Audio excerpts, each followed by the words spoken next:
Bien, muchísimas gracias. Como ven, cada vez nos vamos complicando más las cosas y estamos buscando simplificarlas más.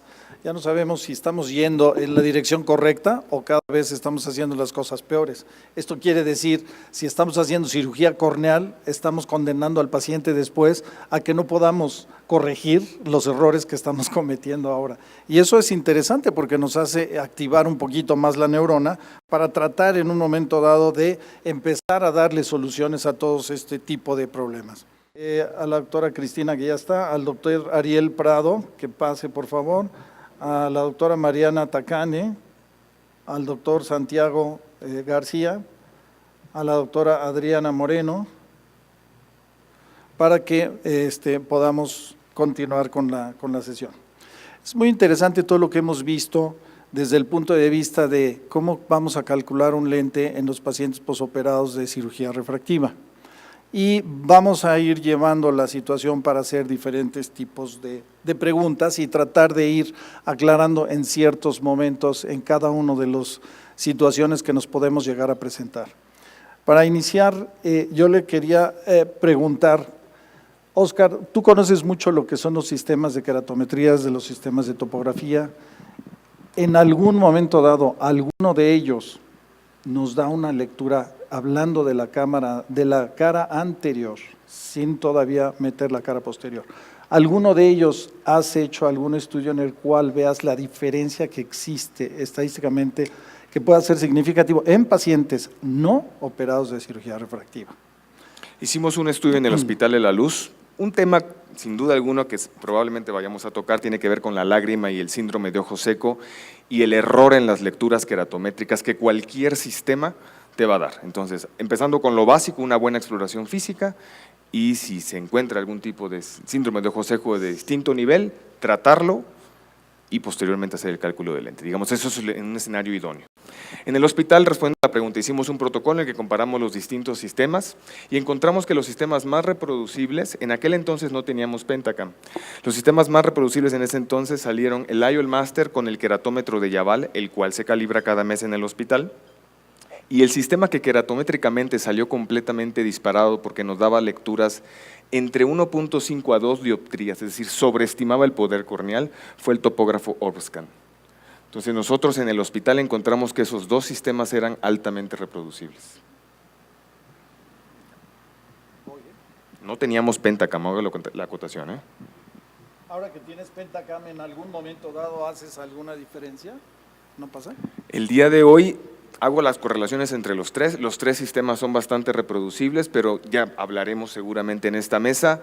En pacientes operados ya previamente, me gusta analizar la cara posterior y hacer los ajustes. Claro, por eso ahorita ya lo respondemos, ¿no? Exactamente. Córneas vírgenes. Córneas vírgenes y sobre todo la parte anterior.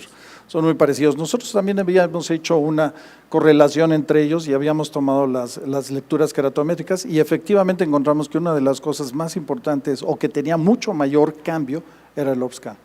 Esto tendría que ver en algún momento dado probablemente con la película lagrimal o inclusive a un momento dado al apretar los ojos también cambia un poquito lo que es la lectura, por lo cual tenemos que conocer realmente cuál es el método que vamos a utilizar y utilizarlo tal como debe hacerse, tal como como está estipulado para obtener lecturas que sean más reproducibles. Segundo, el que tuvimos con mayor reproducibilidad en este caso fue también el autorrefractokeratómetro, en el cual teníamos una constante muy marcada con una diferencia muy pequeñita entre uno y otro. Bien, ¿alguien quiere comentar acerca de la toma keratométrica de la cara anterior de la córnea solamente? ¿Sí, Santiago? Que su principal talón de Aquiles es que asume la ortogonalidad de los ejes.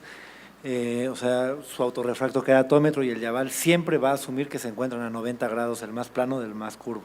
Y esto no siempre se apega a la realidad. Pero eso no nos dimos cuenta sino hasta que se empezó a hacer compleja la situación. Cuando era nada más sacar un promedio keratométrico para calcular el poder del lente, pues daba igual. Pero cuando te empiezas a fijar y quieres corregir astigmatismos refractivos en el postoperatorio y no te quedan, pues empiezan a surgir un montón de interrogantes, algunas de ellas explicables por la cara posterior y otras pues que probablemente la córnea no era tan ortogonal como lo pensaba. Claro, ahora, sin embargo, hemos utilizado durante tantos años el autorrefractokeratómetro e inclusive las manuales, como puede ser el Javal o como puede ser los otros sistemas que conocemos, como el de Bausch & Lomb, en un momento dado en el cual, para adaptar un lente de contacto, lo utilizamos, bueno, yo todavía no nacía, pero se utilizaba por mucho tiempo en un momento dado y dando muy buenos resultados, lo cual volvemos a lo mismo. Si nosotros conocemos los equipos que estamos utilizando, hasta dónde llega y qué es lo que nos pueden hacer, nos pueden dar buenos resultados. A lo que voy es cuando se empieza a complicar más la situación, hablando de la medición de la córnea. Es precisamente cuando Douglas Koch empieza a hablar de que en los Tex-Mex también puede haber cambios a nivel de la curvatura corneal, y esto, cuando nos damos cuenta, como lo expuso muy bien Oscar, es precisamente cuando queremos corregir esos astigmatismos. Quisiera yo que en un momento dado me dijeras, Oscar, en cortas palabras, cuando tú tienes un astigmatismo con la regla, siempre, generalmente, a través de los años, en la cara posterior, no se modifica el astigmatismo que tenemos o la curvatura más curva de la cara posterior de la córnea. Se mantiene en general lo más estable. Para que sea más fácil entenderlo, astigmatismo con la regla, 2 dioptrías. ¿Cómo vas a ajustarlo? Recuerden, si es astigmatismo con la regla, estamos sobreestimando el poder astigmático. Según el nomograma de Douglas Koch, que todavía está en debate, pero respondiendo a la pregunta y para hacerlo lo más fácil posible, habría que restarle a esas 2 dioptrías entre 0.5 a 0.7 dioptrías si se plantea hacerle una cirugía de facoemulsificación. Es decir, de 2 dioptrías con la regla quedaría aproximadamente entre 1.3 a 1.5 con la regla. Escenario inverso si es contra la regla. Exacto, si tenías 2 con 90 grados, ¿qué harías? Lo contrario, le sumo de 2, quedaría entre 2.3 a 2.5 contra la regla. Eso quiere decir que tú vas a escoger un lente tórico mayor. De mayor y cilindraje. en el caso de lo que son con la regla, vamos al revés. Menor Vamos o al inclusive revés. lo manejas con la herida. Exactamente, es una de las cosas que estamos pensando, porque generalmente si ustedes ven, la mayoría de los reportes que se tenían hasta antes de que Douglas Koch empezara a hablar de la curvatura posterior de la córnea, siempre se decía que teníamos un error entre el 0 y 0.75, nunca estábamos quedando precisamente en 0, y esos errores que tenían de residuales generalmente eran al revés de como nosotros teníamos. Si estábamos tratando de compensar un astigmatismo con la regla, a veces nos quedaba con 0.50 o 0.25 o 0.75 contra la regla. Entonces algo estaba pasando y esto fue una de las cosas que fueron muy interesantes. Esto yo creo que es muy interesante, sobre todo para cuando estamos manejando lentes tóricos, pero no nada más los lentes tóricos, sino los lentes tóricos y refractivos, o dicho de otra manera, los difractivos, para poder ver de lejos y cerca. Esto cada vez es más específico. Y estamos hablando todavía de aquellos casos en los cuales no están operados de cirugía refractiva. Oscar, otra vez, porque estamos en este plan de lo que es la córnea, la medición de la córnea, y después vamos a pasar a lo demás. Equipos que te puedan hacer solamente aberrometría corneal. ¿Existen, no existen? Bueno, no existe como tal aberrómetro corneal porque sería una falacia eso, ¿no? Es decir, no hay frente de onda en un sistema donde hay opacidades. Existen sistemas que te desglosan aberrómetros como el OPD de Nidec, que te separa, te hace una aberrometría completa, te separa cuánto te induce la córnea y cuánto te induce el cristalino, pero siempre y cuando los medios estén transparentes. Exacto, exactamente. Los demás sistemas, Scheimpflug, ponle Galilei y llámale Pentacam, te hacen simulaciones en base a mapas de elevaciones, que eso es todo un tema de debate. Exactamente. Ahora, finalmente, en todas estas mediciones, y lo mencionaste, que a mí me gustaría retomarlo, todos estos sistemas asumen la curvatura posterior, ¿cierto? No es una medición específica, asumen la de esto. De hecho, si ustedes piden un Pentacam o un Galilei, en el reporte clásico que se imprime, en la primera página, la primera leyenda, aparece un mapa axial, y ese mapa axial, la cara posterior es constante, ¿eh? Es constante. Ojo, Exacto. o sea, el que ustedes hagan un estudio de Pentacam, porque no es ningún anuncio ni mucho menos, lo que tienen ahí como lecturas queratométricas es como la de cualquier otro sistema. Tienen que irse a ciertas variables dentro del software para poder sacar las compensaciones con cara posterior. Hay dos tipos de mapas, uno se llama Total Corneal Refractive Power y otro se llama reporte Holaday o lecturas EKR. Exacto. Eso es una de las cosas que van a ser interesantes porque cuando vayamos a hacer un cálculo de lente intraocular, hoy por hoy se está haciendo mucho en boga estas mediciones, las cuales a final de cuentas no son perfectas. ¿Ok? Y eso hay que tomarlo en consideración porque además lo que vayamos nosotros a utilizar para hacer la medición de una keratometría, vamos a tener que conocer qué es lo que podemos tomar como real y qué es lo que estamos asumiendo. Por ejemplo, Santiago, tú cuando operas tus casos que tienes y vas a poner un lente tórico, ¿cómo estás haciendo actualmente tus cálculos? Me refiero, vamos a hablar keratométrico, eje anteroposterior, y estamos hablando, todavía no entramos a la parte de operados de cirugía refractiva. Nos vamos poquito a poco. Un ojo en teoría sano, ¿no? Con un cilindro que el autorrefractómetro me muestra que es de 1,75, 2 dioptrías, y el residente me preguntó, oye, pues ¿por qué no le ponemos un tórico? Y yo, claro que sí, vamos a ponérselo. Ajá. Pues hasta el momento ese era nuestro abordaje, hacer Correcto. la biometría ocular con el interferómetro cuando la opacidad lo permitía, sino sacar el eje anteroposterior apoyados con el servicio de ecografía, tomar la keratometría con el autorrefractómetro y sorpresa, porque no nos están quedando tan bien, ¿no? Okay. Hicimos un estudio con 2 lentes diferentes, tóricos, de 2 productores diferentes, distintos, y ambos tuvieron una subcorrección muy semejante. Entonces, esto nos habla de que medir con un método tan simplificado no es la manera más adecuada de corregir los cilindros keratométricos.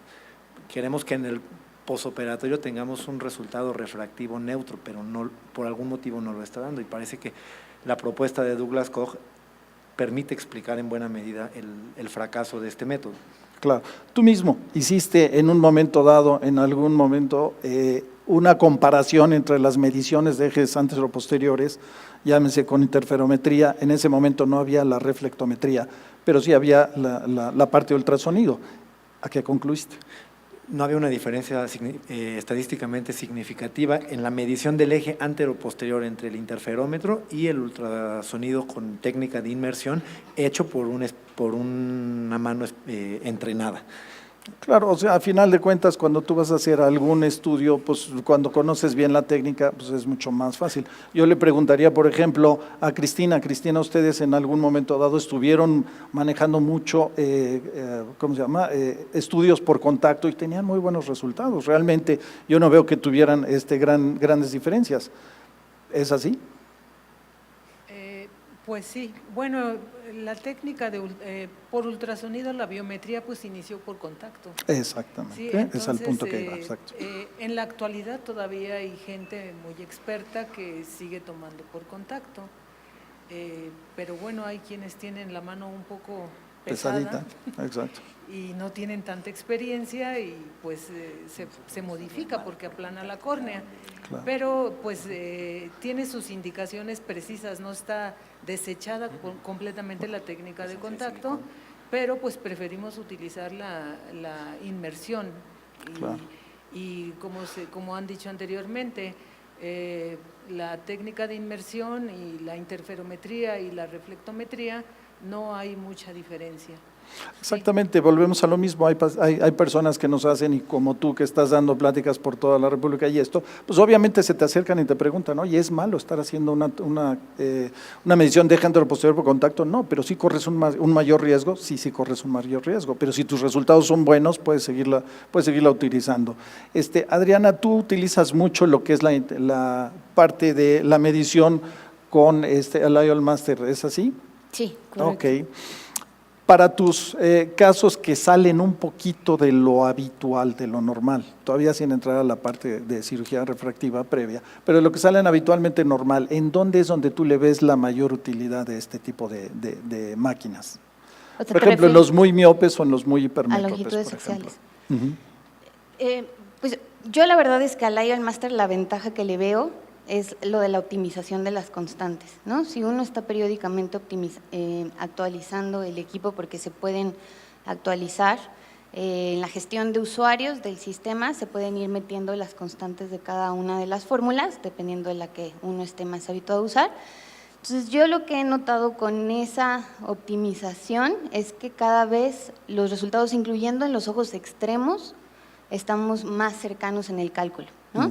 Con otros equipos, o antes, en los inicios de la interferometría, que no estábamos tan habituados a la optimización, en los extremos, que sobre todo en los ojos miopes altos, siempre teníamos que seguirle sumando un poquito, ¿no?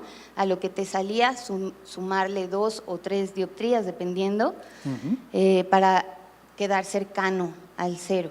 Lo que veo ahora es que cada vez le tenemos que ir subiendo menos. Te pongo el ejemplo, en paciente, ya que preguntábamos en extremos de longitudes axiales. En los muy miopes, en longitudes axiales arriba de 26, 27, utilizando High-GIS, yo ya nada más ahorita estoy subiendo 1 dioptría o 1 dioptría y media. Ok. A final de cuentas, esto es lo mismo que se había hecho, Ariel, no sé si tú estás de acuerdo, es lo mismo que se estaba haciendo, por ejemplo, Holaday con el factor del cirujano, en donde te modificaba un poquito lo que es la posición efectiva del lente, y por el otro lado, también te hacía o te decía que tenías que hacer una optimización cuando estabas haciendo tus mediciones, precisamente para poder llegarlo, y esto es la modificación de la constante A cuando estás utilizando la SRKT. Por supuesto, y esto también tiene que ver mucho con la experiencia que finalmente tienes, ¿no? En ojos extraordinariamente miopes, pues desde luego que la interferometría da muy buen resultado. Incluso hay veces que tenemos una inconsistencia biométrica importante y que no tenemos lo estamos haciendo por inmersión, y que realmente hacemos un modo B de control. Vemos que el paciente tiene un estafiloma posterior y la interferometría da muy buen resultado.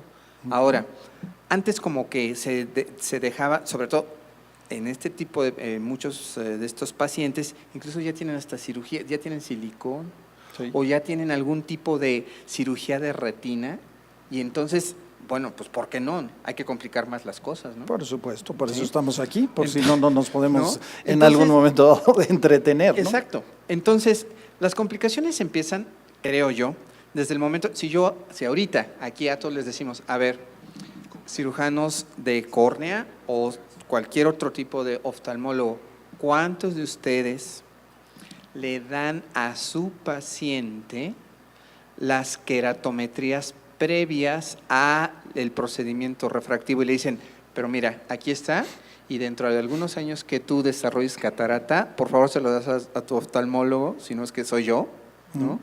Para que en un momento determinado te haga tu cálculo de lente? Eso casi nadie lo hace. Claro. ¿No? Claro, y después ya ahorita tenemos la puntita del iceberg, en el cual, bueno, pues estamos viendo todo esto, y yo creo que, regresando a lo que tú me estás diciendo, yo creo que la fórmula, el método de Shammas está dando muy buen resultado. Está retomando nuevamente, exactamente, está retomando una buena posición a nivel de un buen método para cálculo de lente en los pacientes operados solamente de miópica con láser. Nada más. Nada más. No se puede meter con otro, porque al principio lo estaban metiendo con queratotomía radiada, con PRK, con LASIK, a veces era miópico, a veces hipermetrópico. No, solamente sí, miópico. Solamente. Okay. Antes el diámetro anteroposterior lo multiplicamos por 0.78, nos daba buenos resultados. Actualmente creo que el método de Shammas y la constante modificada, yo creo que está dando buenos resultados. Ahorita ya vamos a ir entrando para allá. Entonces ahí me quedo. Mariana, ¿cómo es tu proceso de cálculo de un lente intraocular común y corriente? O sea, ¿qué utilizas más? O sea, ¿utilizas reflectometría, utilizas la del máster, utilizas más la parte de ultrasonido? Bueno, si hay IOL, máster, inicio con ese. Y si no pasa, bueno, o tengo alguna duda en cuanto a las espigas que me está dando el IOL, pues yo tengo mucha confianza en inmersión. Oigan esto. Si tengo duda en las espigas, generalmente cuando estamos dejando que alguien más tome las mediciones del eje anteroposterior, nosotros muchas veces nada más lo vemos y vemos los números. No, hay que ver las imágenes, 1, hay que ver cómo está catalogado, 2, hay que ver si corresponde con el ojo contralateral o no, para que podamos tener una guía si estamos tomando una medición. O sea, a final de cuentas, este era uno de los puntos que quería yo tocar. No necesariamente tiene que ser un método el que no sea dependiente del operador. Hasta el momento yo no conozco ninguna máquina que me sustituya. Y estoy hablando que nos sustituya aquí arriba, en lo que nosotros tenemos que pensar y en lo que nosotros tenemos que interpretar de los resultados que estamos teniendo.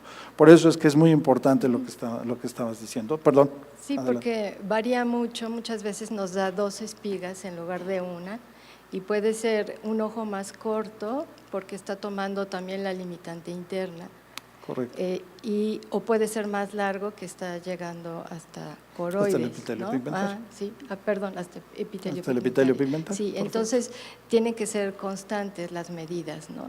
Y como yo me dedico al ultrasonido, pues tengo mucha confianza en inmersión, y entonces yo corroboro muchas veces las medidas del IOL con ultrasonido. Claro, es porque ya tienes una experiencia mucho mayor en la parte. Ok, vamos a pasar a una segunda etapa, un poquito ya más complicadita. Ahora sí, los pacientes que están siendo operados de cirugía refractiva. Como ya nos explicaron, a partir de la córnea, cuando nosotros estamos haciendo o cuando se hacen las cirugías refractivas, hay algunos cambios que van a sucederse.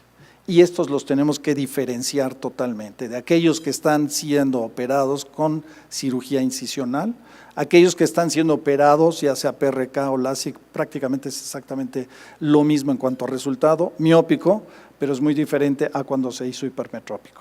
En algún momento dado hemos tenido, o alguno de ustedes ha tenido algún problema que a pesar de hacer una topografía, ustedes no pueden determinar si el paciente fue operado de una cirugía miópica o de una cirugía hipermetrópica. Santiago, vamos a empezar de aquel lado. Pues no recuerdo si he tenido algún paciente que me haya costado ya con una imagen topográfica identificar, pues porque el mapa de elevación te muestra si fue una ablación miópica, pues un aplanamiento central, y si fue una ablación hipermetrópica, o bueno, para corregir hipermetropía, pues generalmente una aplanación periférica. Periférica, ok. No recuerdo si alguno así que haya causado. Adriana, No. ¿no? Me voy a saltar a O sea, ya Oscar. con la topografía. Y ahorita te digo por qué. Pues no, porque el patrón de ablación en la córnea es muy diferente de una miópica a la hipermetrópica. La hipermetrópica generalmente es en la periferia, Claro. sí, a diferencia de la miópica. Ariel, Nada más una vez y me fui a Pentacam. Mariana, Pues no. ¿no? Bueno, a mí sí me ha pasado, ¿eh? Y entonces le voy a pedir precisamente a Oscar que nos diga si es esto posible o no. Sí me ha pasado. A veces me voy con la finta de pareciera que no, y si te clavas en los números y en los valores queratométricos centrales con respecto a los periféricos, puedes tener un moño hasta relativamente simétrico, pero nuevamente, si te vas a los números centrales o periféricos y hay una disparidad, aunque sea de una dioptría, que veas que en la periferia hay más poder que en el centro, muy sutil, o media dioptría, puedes pensar mal. Pero sí me ha pasado, no es lo usual, Exacto. no es lo usual, Exacto. y viendo mapas tanto de elevación como mapas paquimétricos, como mapas axiales, inclusive el mismo Pentacam no te marca, todos los Exactamente. índices de regularidad te los pone normales, no Normales. detecta que fue operado, y son casos que normalmente tuvieron ablaciones de una dioptría y media. Correcto, es cierto, realmente aquí es en donde nos establece y muchas veces las sorpresas refractivas las tenemos porque fueron ablaciones muy pequeñas, con córneas a lo mejor un poquito planas y al momento de hacerles la cirugía hipermetrópica sigue siendo una córnea relativamente normal, pero que ya la ablación nos ha modificado totalmente esa estabilidad de la córnea y entonces empezamos a tener resultados que no son predecibles. Nosotros lo calculamos y compensamos la queratometría como si hubiera sido una ablación de tipo miópico y cuando obtenemos el resultado es un resultado fatal. Entonces es muy importante y esto el paciente muchas veces no lo sabe, nada más nos dice, fui operado de cirugía refractiva. Bueno, veía bien de lejos, veía bien de cerca, le costaba trabajo, no nos puede decir, no se acuerdan, es más, ni siquiera se acuerdan del cirujano, aunque haya quedado perfectamente bien, y esto es desesperante. Entonces, hay que tomar en consideración que estos pacientes, a final de cuentas, podemos tener aunque no son la mayoría de ellos, pero sí los podemos tener, y sobre todo en las hipermetrópicas, porque es donde se tocan de 2 a 3 a 4, y esto nos puede dar modificaciones importantes que ya me llevé yo alguna vez una sorpresa por esto. Ariel. Y también puede haber otro tipo de sorpresa. Le puedes hacer la demanda, pues sí. No, bueno, pues esa sería como el final. La consecuencia, ¿no? Muchas veces, y seguro nos ha pasado a todos, haces el mejor cálculo, tus espigas bien, absolutamente todo sale muy bien, la fórmula, la constante, todo, ¿no? Correcto. Y al final te despides del paciente, que le va muy bien. Oye, doctor, es que no sé si es importante que yo le diga, pero es que me operaron para quitarme la miopía hace tantos años. ¿Es importante? Yo creo que no. Entonces, pues digo, finalmente ya no te despides de tu paciente, ¿no? No, ya no, ahí va de regreso y ¿No? vas a tener que hacer todos los cálculos. Pero a lo que voy, exacto, pero a lo que voy es que muchas veces la indicación de hacer el cálculo es realiza ese cálculo de lente, ¿no? Y no nos dan información, el paciente tampoco la conoce, y como está diciendo Óscar, en un momento determinado, a veces como que está muy rara la topografía. Esto me lleva a una pregunta clínica. ¿Cuántos de nosotros revisamos al paciente hoy en día desde el punto de vista córnea antes de hacer un cálculo de lente intraocular? Bueno, El que quiera, pero de aquí para allá. Mariana. Bueno, solamente posoperados. Solamente posoperado. Si no te dice que es posoperado, no lo revisas. No, y bueno, Ariel. me guío también por la longitud, ¿no? Para Ok. saber de qué está operando. Ariel, Chócale con Mariana. igual. Cristina. bueno, hay muchos pacientes que se operaron y que no saben ni de qué se operaron. Y también me han tocado pacientes que nunca utilizaron lentes. Fueron y la operamos y se opera. Entonces, no sabe si tenía miopía, no sabe el tipo Exactamente, de no hay cirugía que se le no hay hizo. un Entonces, yo creo que hay que hacer un muy buen interrogatorio porque también muchas veces el clínico no nos pone… si Es la tuvo mayoría o de no. las veces, nunca te ponen No qué pasó, ponen. ni qué hubo, ni Sí. nada. O sea, tú tienes Sí. que irle más o menos pensando. Óscar. Pues mira, yo siempre les veo la córnea a mis pacientes, le dejo el lubricante. Que tú eres amante de la córnea. Y se los Sí, mando a estás- Santiago. Pero te refieres a si solo el paciente es enviado para el cálculo, ¿cierto? Por supuesto. Sí, no, si es paciente tuyo y no le revisaste la córnea, bueno, Te digo, está bueno, pero complicado el asunto. No, los Este, enviados precisamente. Pues no, los enviados no, pero pues bueno, pensando en revisión de córnea serían cosas tan sutiles como un ojo seco, ¿no? Una queratitis punteada, también podría variar el cálculo. Lentes de Santiago. contacto, o sea, lentes de contacto rígidos hasta el día de la ecografía y oiga, ¿viene usted un cálculo de lente? ¿No le dijeron que hay que quitarse el lente de contacto? No. Sí. No, la idea de esto es que siempre, hoy en día, la cantidad de pacientes que han sido operados de cirugía refractiva es enorme. Entonces, cada paciente que llega es importante revisarlo. Hay veces que inclusive, ustedes lo han de haber visto, es difícil establecer en dónde está la interfase porque casi no se alcanza a ver después de algún tiempo, aunque sabemos que no se adhiere completamente, que ni se hace una cicatrización, nada, pero hay veces que es muy difícil. Entonces, yo sí recomiendo que al final del camino, siempre cualquier paciente que haya sido enviado, aún para hacer un cálculo de lente intraocular exclusivamente, se revise concienzudamente la córnea. Evidentemente, vamos a tener que fijarnos en las lecturas queratométricas, vamos a tener que fijarnos en la parte topográfica para poder tratar de disminuir los errores que podemos tener.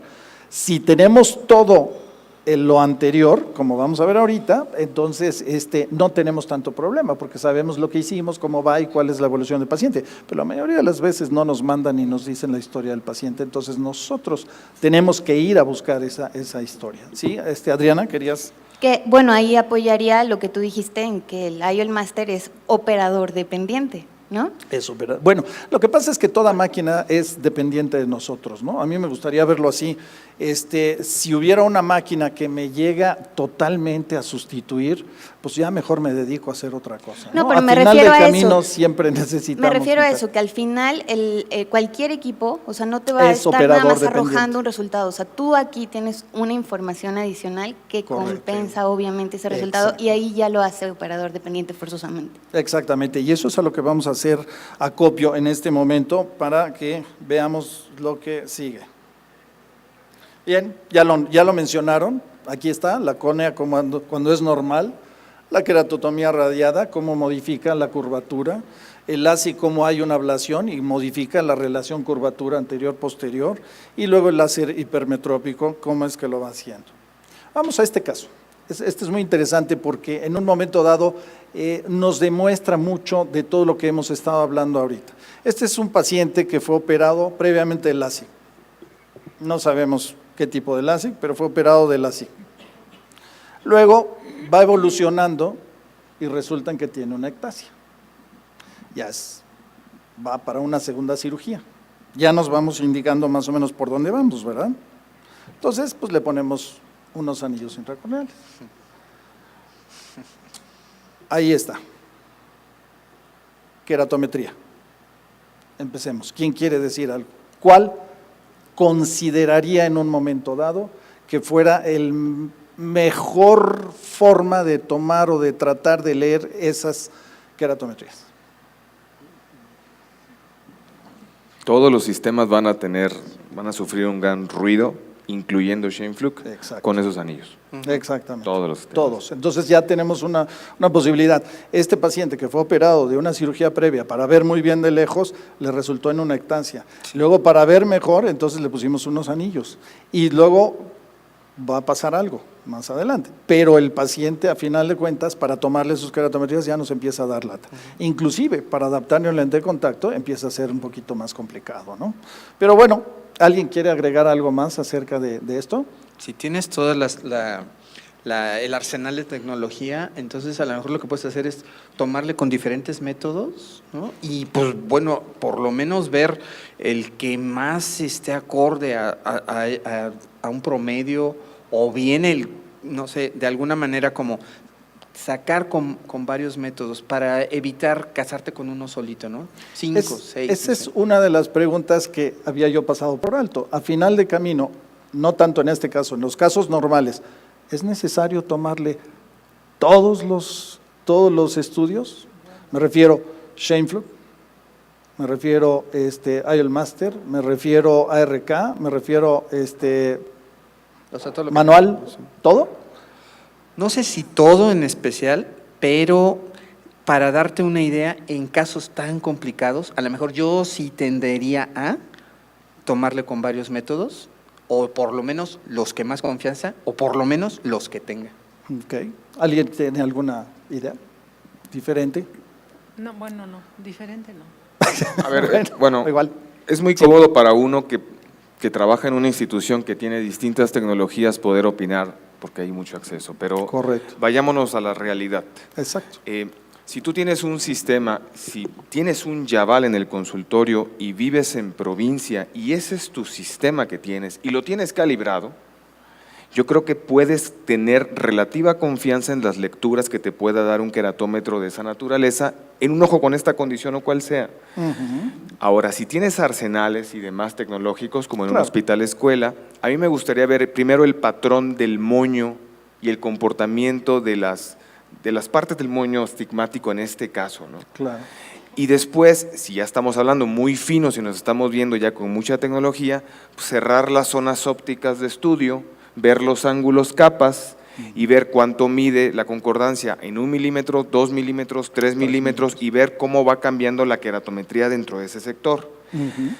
Yo no soy de los que le hacen 5 estudios a una misma córnea y saco promedios. A veces te confunde más, ¿cierto? Yo me pierdo en tanto dato y a mí la matemática y yo no nos llevamos tanto. Entonces, me voy sobre 1 o 2 estudios, hago correlaciones y y ahí me quedo. Exactamente. Ese es uno de los puntos a los que también quería yo hacer un poquito de énfasis. Hay veces que nos volvemos locos tratando de hacerle todos los estudios completos al paciente y llega el momento en que ya no sabemos dónde estamos parados. Entonces, es tomar, como dice Oscar, en un momento dado, qué es lo que tenemos, dónde me puedo detener, dónde tengo mucho más conocimiento y en esa línea seguirme para tratar de obtener resultados que puedan ser valorables. Esto es, como todos los estudios, estandarizar un poquito tu procedimiento para que tengas resultados. Bueno, vamos a continuar para no perder más en esto.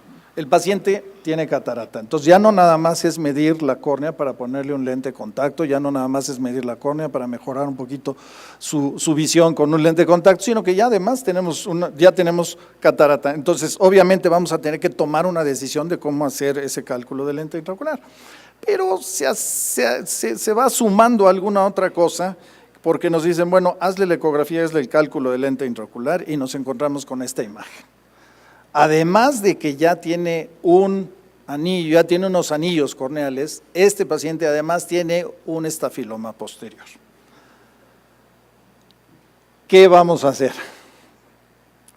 Ya estamos en medición de eje anteroposterior, ya estamos en ecografía, tenemos una bidimensional, sabemos más o menos por dónde anda el área macular, guiándonos un poquito por el bidimensional. ¿Qué hacemos? Ok, ya. Este núcleo no se ve tan denso, tan opaco. Te voy a decir que en un momento dado, por la época en lo que lo hicimos, es demasiado opaco, no puedes pasar con una interferometría. No pasa con el interferómetro, pues nada, tienes que guiar con tu ultrasonido de inmersión. Ok, ahora te regreso, sí puedes, no, pasa ahorita. Ahora sí puedes pasar con la interferometría. Bueno, yo eso era lo A que Santiago quería. se la quise poner más difícil, a ti te lo voy a poner un poquito más suavecita. Okay. Yo era lo que quería agregar, que otra de las ventajas que tiene el IOL Master es que se pueden usar tipo una calculadora. O sea, aunque no pasara por interferometría la medida de la longitud axial, yo en algunas ocasiones ingreso manualmente el valor obtenido por un método de contacto o inmersión, ¿no? Y se pueden correr varias fórmulas para saber cuál es la tendencia. Ahorita vamos a ir por las fórmulas, ahorita estamos nada más en la parte de la medición del eje anteroposterior. Oscar, ¿algún comentario en este sentido? No, yo coincido con los doctores previos y con los que van a decir. No te hagas a un lado, ya nos barriste en córnea. Cristina. Bueno, pues este es un ojo muy grande y si no está muy densa la catarata, pues meterla con interferometría. Es un ojo posoperado de LASIK, entonces sería calcularla. Bueno, fue operado de LASIK. Luego le hicieron desarrolló una ectasia, más bien, y después se le pusieron los anillos. Y bueno. O sea, ya tienes lo que nos va a pasar de ahora en adelante. Ya no van a ser los pacientes que han sido operados una sola vez, sino van a venir los pacientes que han sido operados 2 veces. Bueno. Desde el punto de vista refractivo. Ariel. ¿Alguna cosa diferente? Yo creo que en este tipo de pacientes hay que tener muy buena, si eres el cirujano, el que le vas a hacer la FACO, tienes que tener muy buena… ¿Tenemos 15 minutos? Bueno. Okay. Gracias. Tienes que tener muy buena comunicación con el paciente porque finalmente lo que están diciendo no es un ojo virgen, no es una córnea virgen, es al contrario, es una córnea ya muy tocada, por decirlo de alguna manera. Entonces, si no le avisas al paciente cuáles son las posibilidades de sorpresa refractiva que son muy altas, pues obviamente te puedes llevar una sorpresa de lo que estamos diciendo hace ratito, ¿no? O sea, de que a la última revisión, de las revisiones, venga junto con el abogado, ¿no? Perfecto. Mariana, vamos a pasar a la siguiente y tú vas a empezar con lo que vamos a decir. Ahí están las queratometrías con el autorrefracto queratómetro. Tiene un promedio de 39.25. Gracias a Dios podemos hacerle una topografía. Ahí está la topografía con la parte queratométrica en la parte inferior. Podemos decir que está centradona, ¿verdad? Que se ve un aplanamiento central bastante bien. Vamos a pasar a las queratometrías y el promedio en este caso son 37.80. La pregunta sería, ¿cuál de estas queratometrías tomaríamos en consideración? Mariana, ¿tú por cuál te vas y por qué? No sabemos, todavía no sé, ahorita vamos a llegar al final, tenemos el resultado y todo, pero en este punto dirías, ¿cuál sería tu forma de pensar para tomar una u otra queratometría? Bueno, siempre elijo la más plana, porque el mayor porcentaje de problemas en los resultados después de operados de catarata es la hipermetropía, ¿no? Entonces, con eso tratarías de hacerlo. Pues la imagen sería más o menos parecida como si hubiera sido un LASIK miópico en un momento dado en donde está más aplanado en el centro. Oscar, ¿estarías de acuerdo? Sí. Por la imagen que se tiene. Bueno, vamos a seguir porque tenemos nada más 15 minutos. En cuanto a las fórmulas que vamos a encontrar, es que me dijeron 15. Las fórmulas que vamos a encontrar con este eje anteroposterior, ¿tiene relación o no las queratometrías con el eje anteroposterior? Tomaríamos alguna de las fórmulas. ¿Quién? Ya nada más levanten la mano. ¿Quién se iría por ese RKT? ¿Nadie? Bueno, de allá alguno se iría con ese RKT. ¿Qué longitud tenía? Sí, 27.90 y tantos. ese RKT funciona bien con ejes largos y está normalizada para queratometrías de 37 a 47, sí da. O sea, Ok. sí va a tener una predicción más o menos. Bien. ¿Quién se iría por Hayes? Ya estamos viendo Yo. que hay una diferencia. Nada más que tiene que ser más rápido porque ya nada más nos quedan 3 minutos. Sí, yo me iría por Haigis, o sea, podría correr multifórmula para ver la comparación. Generalmente ese RK2 te da unos valores un poco más altos que Haigis y siempre me quedo con… Ok, Haigis. vamos a correr las fórmulas rápidos. Ahí están, desde 14.50 hasta 16. ¿Cuál escogen? Yo me quedo con Haigis. Haigis. ¿Quién más se va con Haigis? Yo con ese RKT. Ok, Haigis es RTA. ¿Quién más se va Por con diámetro alguien más? anteroposterior es RKT también. ¿Es RKT? ¿Sí? Yo me iría por Haigis, también en córneas muy planas, la fórmula que funciona también es Hofer-Q. Ok, aquí lo que quiero hacer énfasis es que hay dos situaciones importantes, ojo miope, córnea plana. Esto se sale fuera realmente de lo que son las fórmulas habituales, en donde estamos tratando de conseguir un eje muy grande con una córnea que es demasiado plana. Si todas las fórmulas van desde 37 a 47, pero también tiene una relación con el eje anteroposterior y esto nos va a hacer que las fórmulas se disparen. Tienen que tomar una decisión. ¿Qué lente le pusieron? 16. ¿Quién más? 15. 16. 16, o sea, estamos entre 15 y 16. Hicimos en esa época el cálculo y salía un 14.5. El paciente se opera y en el postoperatorio, durante la cirugía se decide poner un lente de 16 y queda con un error de menos 1.75. Esto quiere decir que si hubiéramos tomado la media, como era Holaday, que es una de las fórmulas que nos da generalmente, cuando ustedes lo comparen, nos da una medición intermedia, hubiéramos puesto el 14.5, nuestro error hubiera sido menor. A lo que voy es que en un momento dado, nosotros cuando tenemos, o yo cuando tengo una duda importante y hay una diferencia importante tanto para arriba como para abajo, de aquí de 14.5 a 16, tomen la mitad, no tengan miedo. Si toman la mitad se van a tener el 50% menor de error que si toman el más alto o el más bajo. Esa es la realidad y eso fue lo que funcionó Oye, en Cecilio, este punto. ¿y le pusiste esférico o asférico? No, asférico. Mal, Asférico. ¿no? ¿Por qué le calculaste con Holland? ¿Qué pasó? ¿Por qué? Porque si ves todas las fórmulas son 16, desde 14.5 hasta 16. Entonces la media, La promedia está. exactamente, hice el promedio y por eso fue que lo puse. Si hubiera puesto el 14.5 a lo mejor me queda con un 0.75, una cosa Te así. lo pregunto, perdón, porque es un cono con aberración esférica altamente positiva y normalmente es al revés. Bueno, normalmente, pero el centro está totalmente plano, Por sí, eso. efectivamente. Entonces, pero no tienes mucho negativo para ponerlo. No, pero un 16 sí le puedes poner no digo el nombre comercial, pero el coeficiente intelectual.